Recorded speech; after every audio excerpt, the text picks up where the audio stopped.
Salut à tous les amis, j'espère que vous allez bien. Comme je vous avais dit dans ma vidéo où je présentais mes 10 outils que j'utilise le plus souvent sur le chantier, dans la vidéo du jour, je vais vous présenter ma caisse à outils au complet.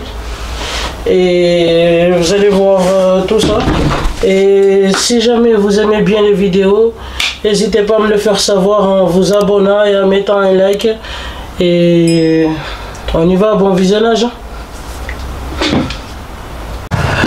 Alors pour commencer cette vidéo où je vous présente ma caisse à outils, comme vous voyez, moi j'ai fait le choix de prendre un sac à dos au lieu de prendre une caisse directement où je peux. Moi j'ai choisi de prendre un sac à dos, je trouvais ça plus simple à transporter dans la vie de tous les jours.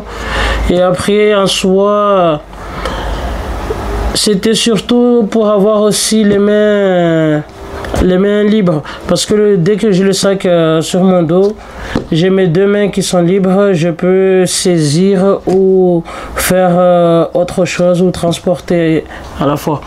Alors du coup moi c'est le sac à dos de chez Stanley, le Stanley Fat Max que j'ai pris. Après pourquoi celui-là? Parce qu'il convenait, je le trouvais joli et en même temps assez grand quand même, parce qu'il a un grand volume, il peut transporter pas mal de choses et c'est pour ça que j'ai pris ce sac. Alors dans ce sac on a deux poches latérales, du coup il y en a un juste là, l'autre vous l'avez ici, et derrière aussi il y a de la mousse et c'est vraiment confortable, même si le sac est bien rempli, mais il se porte facilement. Alors on va ouvrir le sac pour voir ce qu'il y a à l'intérieur.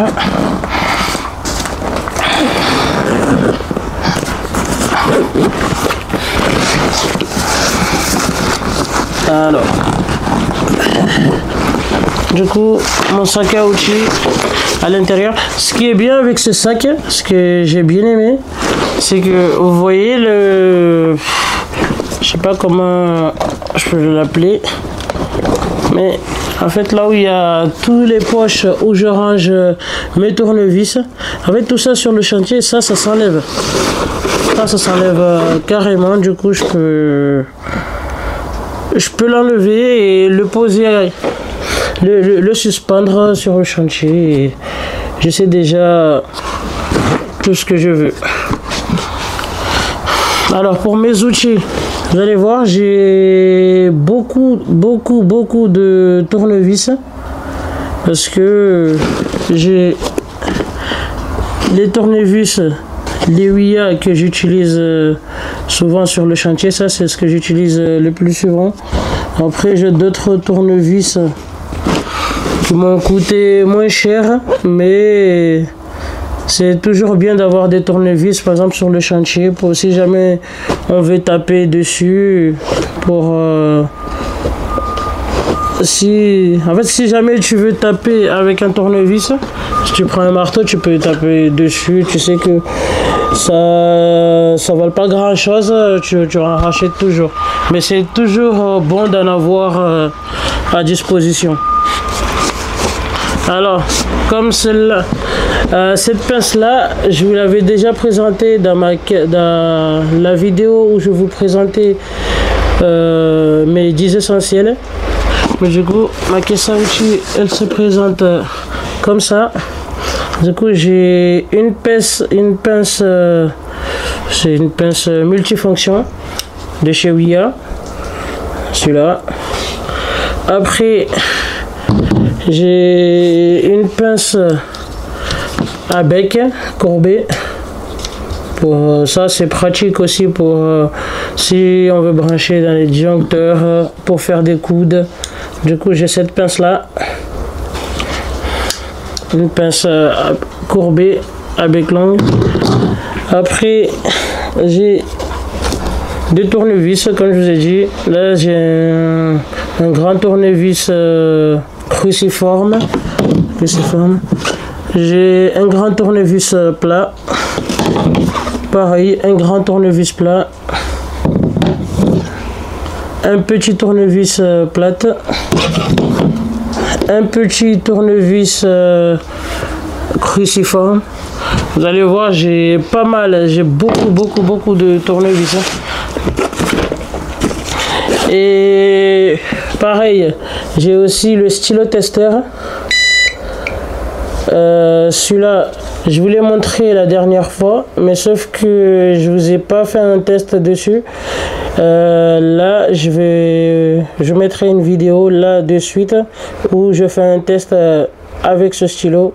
Comme ça, vous allez voir comment il fonctionne. Mais mon stylo testeur pour voir si jamais il y a du courant ou pas. Je vous mets la vidéo pour le test. Alors, du coup, là, pareil, je vais faire la même chose. Là, comme vous voyez, tous les disjoncteurs ils sont fermés. Vous avez aussi les interdifs. Le stylo, il s'allume en vert. Il suffit juste que je m'approche. Ouais, ça détecte déjà qu'il y a du courant. Et si jamais je le coupe, celui-là, j'avance, il n'y a rien. Alors que celui du haut qui est fermé, j'avance, il y a du courant, je descends en bas, celui qui est ouvert, il n'y a rien. Je remonte, dès que je le remonte, c'est bon. Ok, là c'est tout pour oui, le stylo. La vidéo du test. Pareil, le crayon, celui-là aussi je vous l'ai montré la dernière fois. En fait tout cela j'avance, mais ça on les a déjà vus. J'ai un crayon. Après, alors ce qu'on va faire, je vais l'enlever carrément. Vous voyez comment il s'enlève? Il s'enlève et il s'ouvre à l'intérieur, comme ça. Et du coup, ici, pareil, j'ai pas mal de rentrants. Alors, à l'intérieur, ici, j'ai une pince multiprise. Là, j'ai un grand, là. Et pareil, je vais en avoir un autre, mais un petit. Du coup, deux pinces multiprises.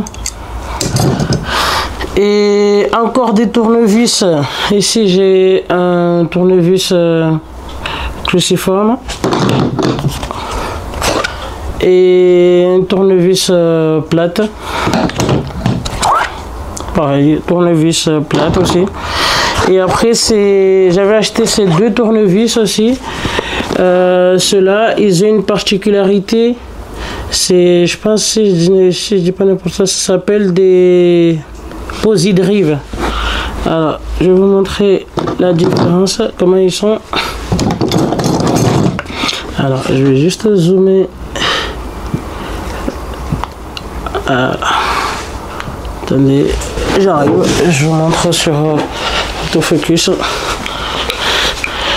Alors, vous voyez bien, ici, on a une tournevis plate. Ici, une tournevis cruciforme. Et là, les deux que j'ai là, ça c'est les Posidrive. Vous voyez comment ils sont? Vous voyez comment ils sont? En fait, ils font à la fois plate et cruci. Et ceux-là, ils sont bien, par exemple, pour les disjoncteurs. Attendez, je vais vous montrer. Oui, regarde, là j'ai un disjoncteur à la main. Bon, j'ai un disjoncteur juste là. Et à l'intérieur, comme vous voyez les vis, comment ils sont. Du coup, ce tournevis là, en fait, il épouse parfaitement Il épouse parfaitement les formes des vis des disjoncteurs. Du coup, on peut bien visser avec. Et bien serré. Du coup, cela, ils se vendaient par paire. C'est les Stanley. Du coup, je les ai pris aussi. Ces deux-là, il y a un petit et un grand. Et cela aussi, j'aime bien pour le serrage des bornes comme ça. Des disjoncteurs. Alors, on continue la vidéo. Du coup, les deux tournevis Posidrive de chez Stanley. Après ça. Et après, là, on a fini avec les tournevis. Après, ici, j'ai ma paire de ciseaux ISAG. Celle que je vous ai montré dans les 10 outils que j'utilise le plus souvent. J'ai ma paire de ciseaux. Là, je le mets de côté. J'ai un marteau. Toujours avoir un petit marteau comme ça avec soi. J'ai un petit marteau. Et j'ai aussi cette pince. Alors ça, c'est une pince à sertir pour les embouts. À sertir si on veut utiliser sur du fil souple. Ça va, il y a des endroits ou même dans les bornes pour les tableaux, tout ça. Il faut sertir le fil. Du coup, on met des embouts. Je vous montrerai aussi une vidéo où je l'utilise. Comment sertir. Du coup, je ferai une vidéo, je le montrerai. Je vous le mets là de suite. Alors bon, pour cette vidéo, je vais juste vous présenter comment elle fonctionne, cette pince à sertir. Alors, pour l'utiliser, bon, on l'utilise sur du fil souple. Là, vous voyez, là, c'est du 6 mm carré en souple. Et il vous faudra un embout à sertir. Du coup, l'embout se présente comme ça. Là, ce que je vais faire, c'est que je vais dénuder. Il faut toujours dénuder un peu plus long. Voilà. Ouais, il faut toujours dénuder un peu plus long que l'embout. Je sais pas si vous voyez bien là. C'est bon. Et il faut introduire le cuivre à l'intérieur.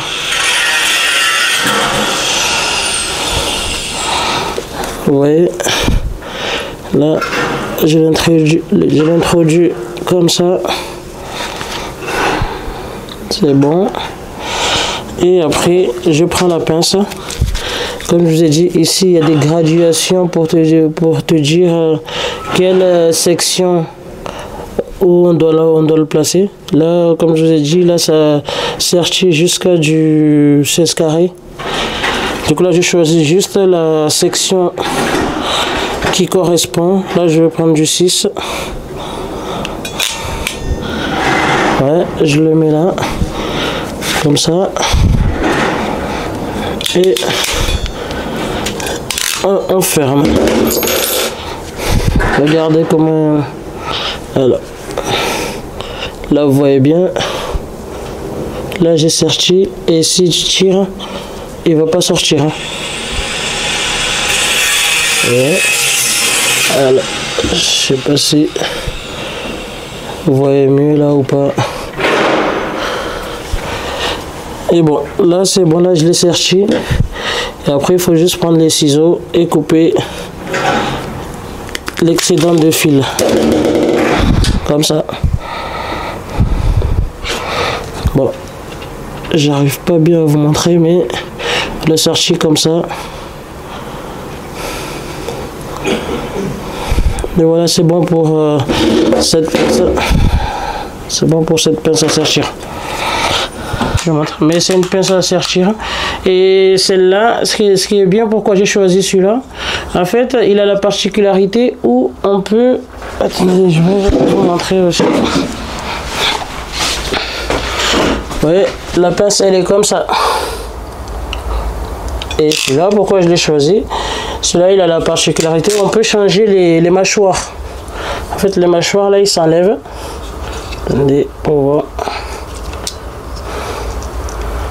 Ouais. Bon, effectivement, ils veulent pas.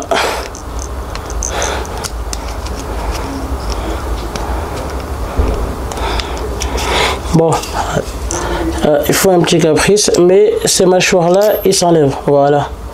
Tu vois? Et ils sont interchangeables. Du coup, à la maison, j'ai une petite boîte où il y a des mâchoires comme ça. En fonction de ce que tu veux sortir, tu les mets. Et cela, moi, je sortis jusqu'à du 16 carré avec. Du 16 mm carré de section. C'est là. Ma pince à sortir. Ça, je l'ai toujours dans ma caisse à outils. Après, je me sens là.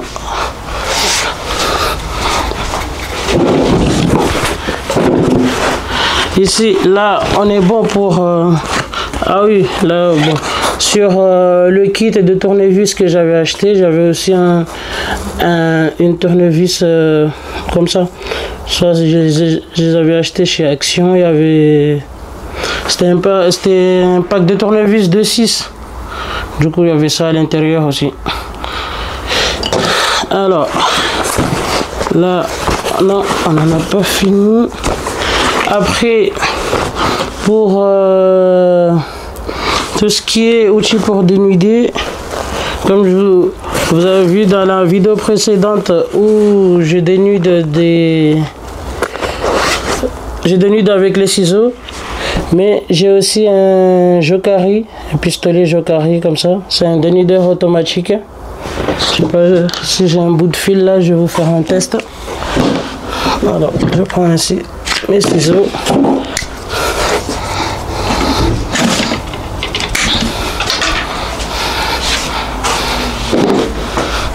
Alors, comme vous voyez, j'ai le pistolet Jokari et j'ai un bout de fil.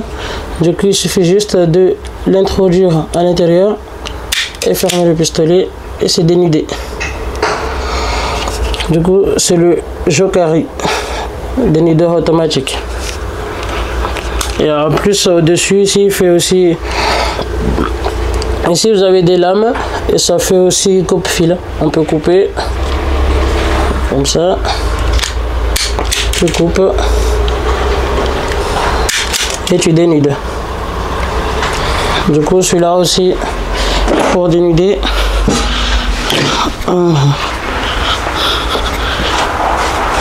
Après, non, c'est bon, là j'ai une pince ampérométrique.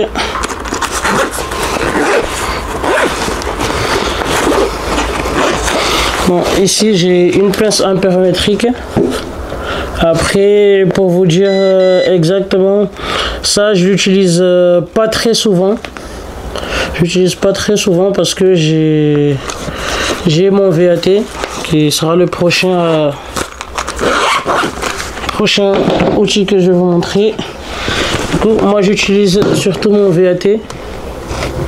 Et ça c'est un VAT de chez Unit. Je sais pas, ça c'est une marque asiatique.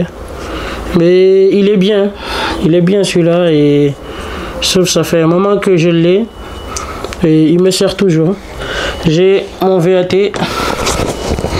Alors, et après ici c'est bon.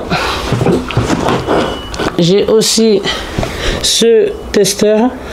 En fait c'est un testeur de différentiel aussi pour et un testeur de prise aussi. Si jamais une prise est pour voir si le prise est bien branché ou pas. Attendez, je vais vous montrer. Ouais, il est comme ça. En fait, si on veut tester si une prise est bien branchée, il suffit juste de brancher ce côté-là à la prise. Et vous voyez, ici, il y a 3 points. Si jamais il y a les 3 LED, celui-là, celui-là et celui-là, si les 3 ils s'allument, c'est que la prise est bien branchée. Après, sinon, si jamais si on a inversé la phase et le neutre, là il s'allume, il y a juste un seul point qui s'allume tout au bout. Et si jamais il n'y a pas de terre, il y a 2 points qui s'allument, 2 LED qui s'allument, et etc., etc. Si jamais il n'y a pas la phase, il y a aucun LED ne s'allume. Et ce qui est bien avec ça, c'est qu'on peut tester aussi la sensibilité du différentiel, s'il fonctionne bien, genre il déclenche à combien de milliampères.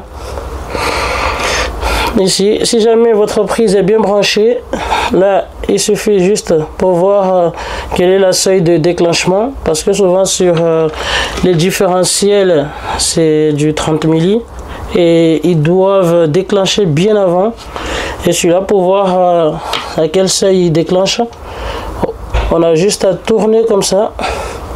Alors on tourne pour voir. Là il y a plusieurs graduations ici. Il y a juste à tourner. Par exemple, là tu mets 10 milli et tu appuies.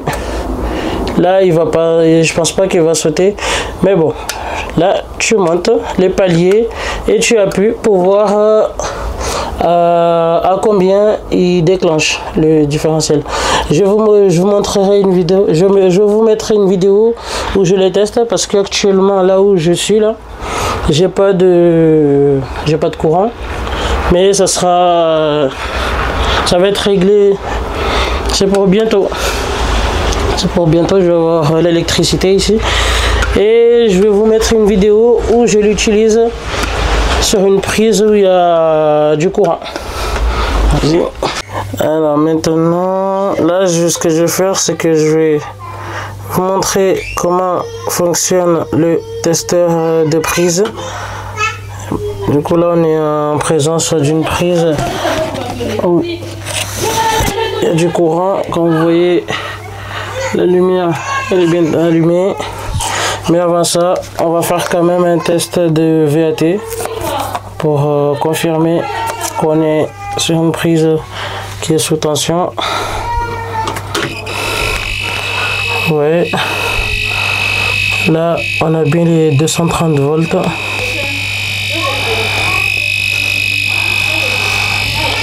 Alors on a 230 volts. Bon, je vais enlever mon VAT et brancher le testeur.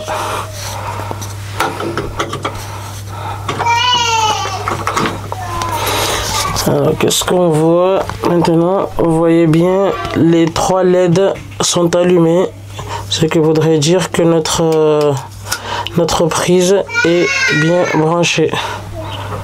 Alors juste si j'arrive à bien mettre l'autofocus, vous voyez. Du coup, quand vous avez les 3 LED, c'est que c'est OK. Après vous avez tout qui est marqué ici, donc il faut juste se référer ici. Du coup la prise elle fonctionne bien. Et ce qu'on va faire maintenant, on va tester la sensibilité du différentiel, à combien il déclenche. Alors, et le tableau on l'a juste ici. Du coup après là j'ai pas vérifié si ça correspond à quel interdiff, quelle rangée, mais on va voir ça de suite. Alors du coup, pour faire le test, ici ce que je vais faire, c'est que là on est déjà à 10 milli. Alors, oui, là on est à 10 milliampères. J'appuie sur le bouton test, il n'y a rien qui se passe. Je me mets à 15 milliampères. J'appuie, rien ne se passe. Et là, on est à 20 mA. Du coup, toujours rien. Alors, là, je suis à combien? Je dois être à 25. Vous voyez? Là, ça a sauté à 25. Donc, vous voyez, là, j'ai plus de courant.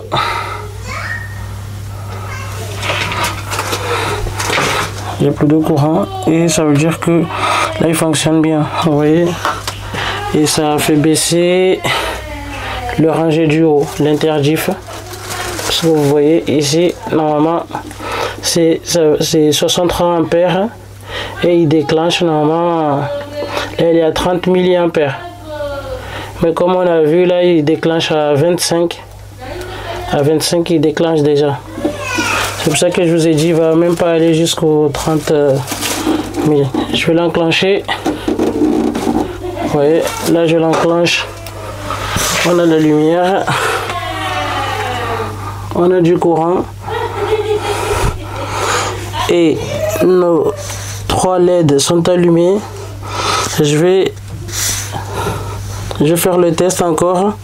Il suffit juste que j'appuie. Et voilà, on n'a plus de courant.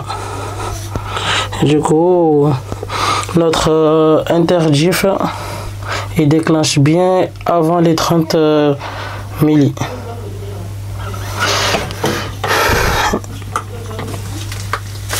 Je vais monter ça. C'est bon, là j'ai remis le courant. C'est pour ça.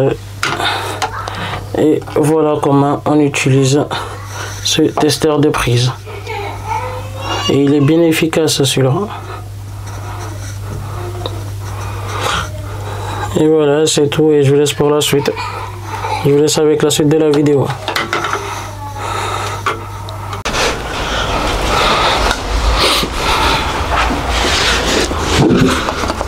Alors, du coup, celui-là, c'est bon. Je montre la vidéo. Et après, j'ai ma visseuse. Et pour cette visseuse, moi j'ai choisi celle-là parce qu'il me fallait une petite. Ça, c'est une visseuse de chez Parkside, la performance. Et ce que j'aime bien avec cette visseuse, c'est qu'on peut enlever le mandrin comme ça. Et la plupart du temps, moi je l'utilise que comme ça. Le mandrin, surtout, il me sert si jamais j'ai des trous à faire pour cycloche, tout ça. Mais moi, la plupart du temps, je l'utilise que comme ça. C'est pour cela que... Alors, je vais vous montrer. J'ai acheté, pour le prochain, là, je vais vous montrer. J'ai acheté une boîte. Bon. Du coup, j'ai acheté une boîte de mèches comme ça qui passe bien sur le bois, le métal et la brique, le béton. Du coup, j'ai acheté ces mèches là de chez Bosch, les forêts là. Et ce qui est bien avec ces forêts, c'est qu'ils ont une forme, je sais pas si c'est hexagonale ou octogone, mais ils s'emboîtent bien parfaitement sur dans la visseuse. C'est pour ça que j'ai fait ce choix d'acheter ces forêts comme ça. Et pareil, du coup là, ceux-là ils vendent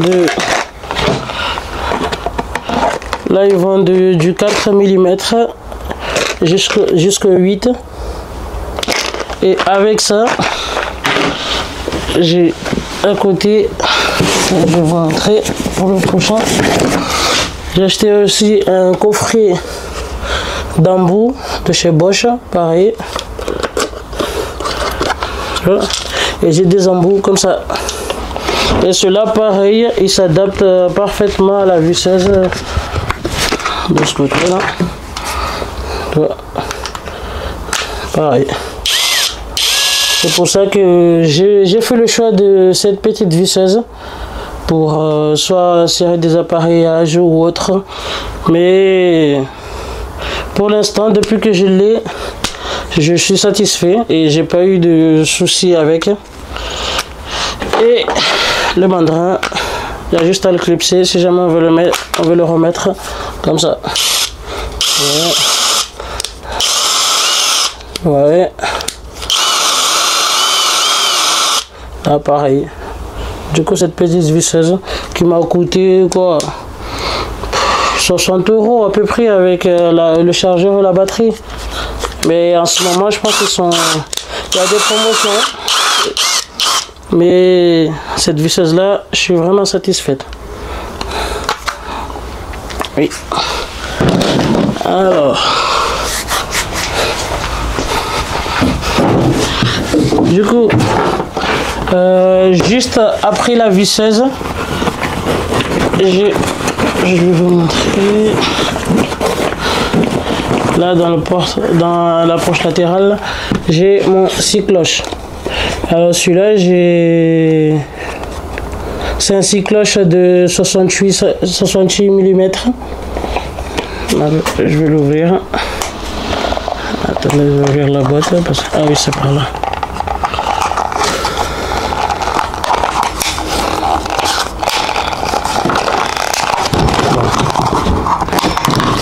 Voilà, c'est un 6 cloches comme ça. Et il est de 68 mm. Ça, c'est juste pour faire tout ce qui est les trous pour encastrer, pour les prises, les DCL et interrupteurs, et etc. Mais ça, j'utilise souvent. Un 6 cloches de 68. Alors, juste après le 6 cloches, j'ai acheté ça aussi de chez Lidl. C'est une baladeuse. Vous voyez, il s'allume de ce côté et pareil de ce côté. Je peux l'utiliser comme ça, comme ça. Et en plus celui-là, il se recharge derrière. Il y a une batterie, il faut juste le charger. Bon, alors avec tout ça, j'ai aussi un scie à guichet. J'ai acheté un scie à guichet. Celui-là aussi, c'est un Stanley Fatmax. On a juste à l'appuyer comme ça. Soit on peut l'utiliser dans cette position-là, comme ça. Mais il s'utilise souvent comme ça. Alors, du coup, c'est le scie à guichet, ça c'est surtout pour couper le placo. Ça, c'est vraiment utile pour le placo. On appuie, on le range. Après, j'ai aussi, pareil, bon, là j'ai un mètre ruban aussi. J'en ai une autre aussi à côté que je vous avais montré sur la vidéo où je vous présentais mes 10 outils que j'utilise le plus. Du coup, j'ai un mètre ruban. Après ça, j'ai une petite sacoche où j'ai des forêts conétagées, je passe des fraises, des conétagées, c'est comme ça. Ça c'est pour faire des trous et progressivement. Et pareil, ceux-là, ils s'adaptent parfaitement à la visseuse. Ça c'est pour faire des trous et progressivement il s'agrandit. Alors, du coup là sur cette petite pochette là, sacoche, j'en ai 3. J'ai un grand, et comme ça, je vais l'enlever. Le grand, un moyen, et un tout petit. Voilà. Si j'arrive, vous voyez, et j'ai un tout petit juste là.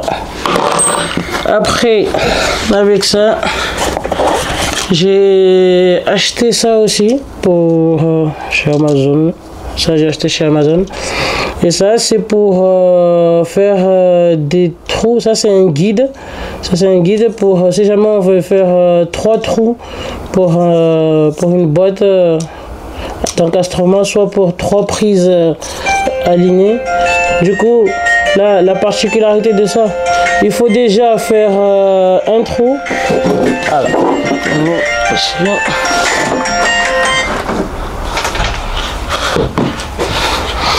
Alors, on fait déjà un trou ici. Et après, ici vous avez deux petits trous. Il faut juste mettre un marquage. On met juste un petit point pour savoir où est-ce qu'on doit percer le deuxième ou le troisième trou. Et ce qui est bien avec... alors, je vais faire que me déplacer. Alors, ce qui est bien avec cet outil, c'est que ici, comme vous voyez, vous avez un niveau à bulle pour voir directement si les trous sont à niveau ou pas. Mais ça, c'est pour faire 3 trous. On perce un et on l'emboîte. Et là, on a déjà le repère où est-ce qu'on doit percer pour les deux autres.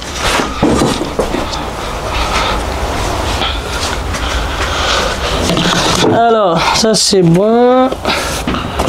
Et j'ai un grand niveau aussi. Parce que là, la dernière fois, je vous avais montré que le petit. Du coup, j'en ai deux que j'utilise le plus souvent aussi. J'ai un grand et un petit. Après, j'ai quoi encore? Alors, j'ai ça. Ça, c'est un détecteur de métaux. Si jamais, détecteur mural, si jamais j'ai envie de faire un trou et pour être sûr que là, le trou que je veux faire derrière, je vais pas tomber sur une gaine ou une câble où il y a du courant, parce que celui-là, il détecte le courant, le métal et le bois. Du coup, si jamais, par exemple ici, j'ai du placo, je vais faire un trou, mais derrière, pour ne pas tomber dans le rail, en fait, il y a des gens qui utilisent des aimants, c'est moins cher. Sauf que là, moi, j'ai pas d'aimants, mais j'avais déjà investi sur ça. Un détecteur, je sais pas comment on l'appelle, détecteur mural. Oui, de chez Bosch. Et celui-là, il détecte la pierre. La pierre. Le bois, si jamais il y a du bois derrière, comme ça, j'ai juste à décaler l'endroit où je veux faire le trou. Ou s'il y a un rail, le métal. Il détecte aussi, et il détecte aussi si jamais il y a une file, il y a du courant qui passe. Si jamais c'est une gaine, n'importe. Tant qu'il y a du courant qui passe derrière, il peut le détecter. Comme ça, on ne perce pas sur la gaine en question. Alors, après ça, bon, ça c'est le chargeur pour la visseuse. Bon, ça, j'ai un couteau d'électricien, mais celui-là je m'en sers pas je m'en sers vraiment rarement. Un couteau comme ça, mais je l'ai vu comme ça, je l'ai acheté, mais je m'en sers pas beaucoup, le couteau. Après, il y a quoi encore ici? C'est bon, là on est presque arrivé à la fin. Et par exemple il y a une poche supérieure ici, et cette poche là, en vrai ça, là c'est une poche où je mets pratiquement tout. Je mets presque tous les petits trucs qui traînent, je les mets là. Et à l'intérieur, là j'ai mon dénudeur, mon dégaineur Jokari que je vous ai montré sur la vidéo où je vous présente mes 10 outils que j'utilise. J'ai ça là, le dégaineur. Après, j'ai pareil, j'ai un autre aussi. Celui-là, il dégaine aussi. Mais pour de longues distances. Celui-là, il est bien aussi. Parce qu'en fait, j'ai pas du câble. Hein. Ah si, je dois en avoir par là.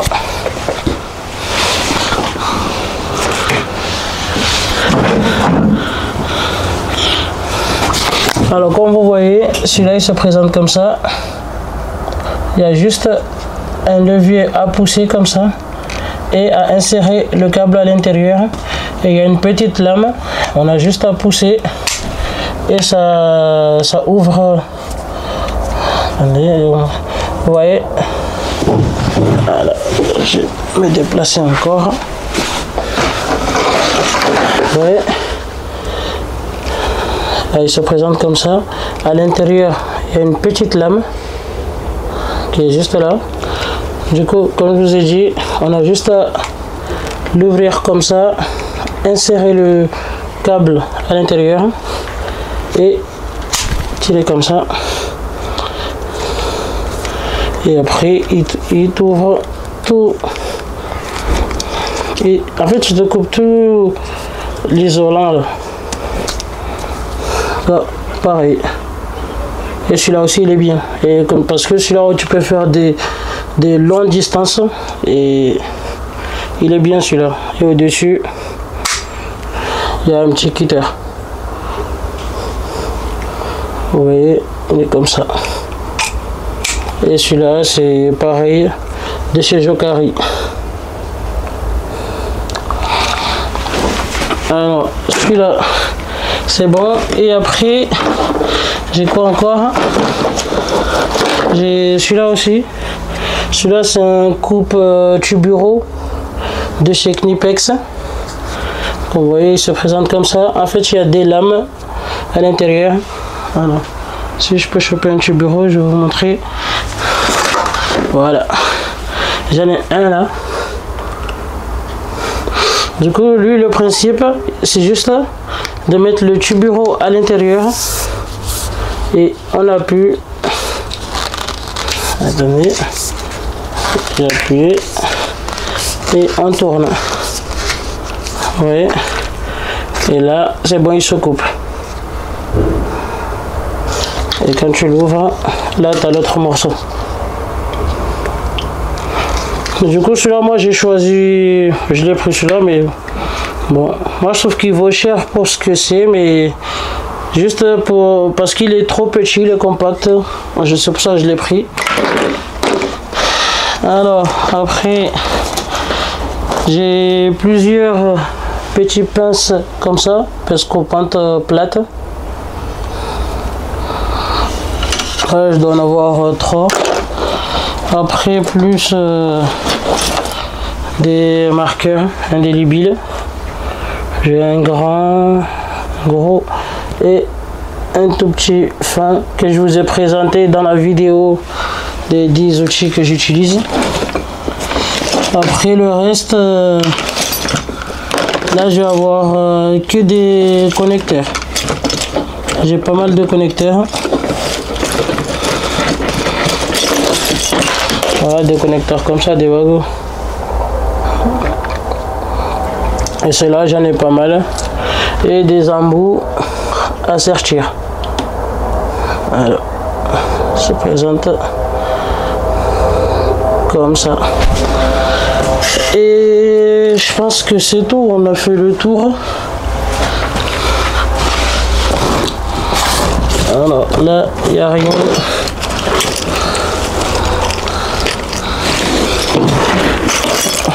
Voilà. Et du coup là, on a fait le tour. Parce que là, à l'intérieur, ce qu'il y a, c'est que des... Ah non, j'en ai oublié une. C'est ce petit aussi. Après, celui-là, c'est surtout pour le RJ45. Celui-là, c'est un dénudeur pareil de chez Jokari pour le RJ45.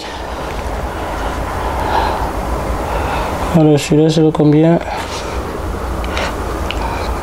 Bon, c'est le Jokari 30600. Celui-là, c'est parfait aussi pour le RJ45.